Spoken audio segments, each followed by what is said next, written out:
ก่อนอื่นกับทักทายสบายดีพ่อแม่เอฟซีเบิร์ดสุคนเนาะ มื้อนี้ทางบอพรก็มาคนขี่ไก่เนาะพี่น้องเอ้ยคนขี่ไก่ขึ้นรถ100เอาไปส่งอยู่ปักกระดิ่งพี่น้องเอ้ยแล้วก็หลังจากเลี้ยวคนขี่ไก่นี่ก็แล้วก็สิได้ขันคอกไก่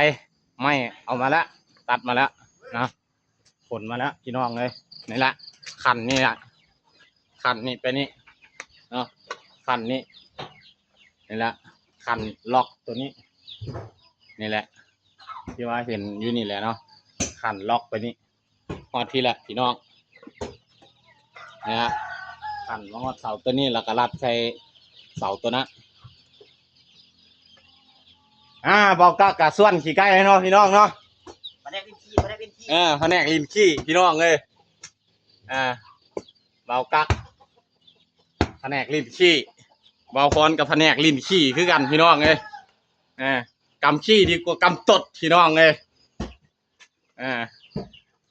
วันนี้เบาคอนกับสิพาคนสอบขี่ไก่พี่น้องเนาะมาเด้อคนสอบขี่ไก่นำเบาพร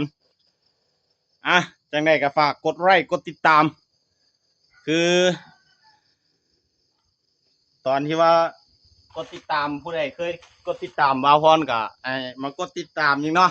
เพื่อเป็นกำลังใจให้กับเบาพรเนาะพ่อแม่พี่น้องเนาะเบาพรก็สิเฮ็ดคลิปไปเรื่อยๆเนาะเพราะว่าเฮ็ดเวียกเฮ็ดงานไปนำแนวนี้แหละพี่น้องเอ้ยเฮ็ดคลิปไปพร้อมให้พ่อแม่พี่น้อง FC เบิดสุขุสุคนได้เบิ่งได้เห็นกันเนาะมาพ่อแม่พี่น้องมาคนสอบขี่ไก่ซอยกันหลายคนแล้วไว้พี่น้อง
สั่นแล้วเนาะพ่อแม่พี่น้องเนาะ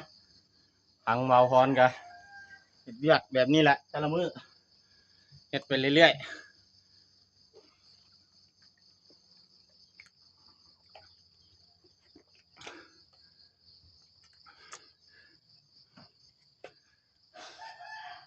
เมื่อยแฮงพี่น้องเลย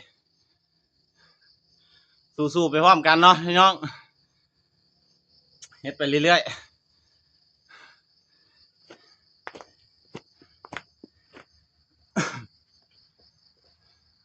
แบบนี้แหละพี่น้องเลยสัมผัสตัวเอง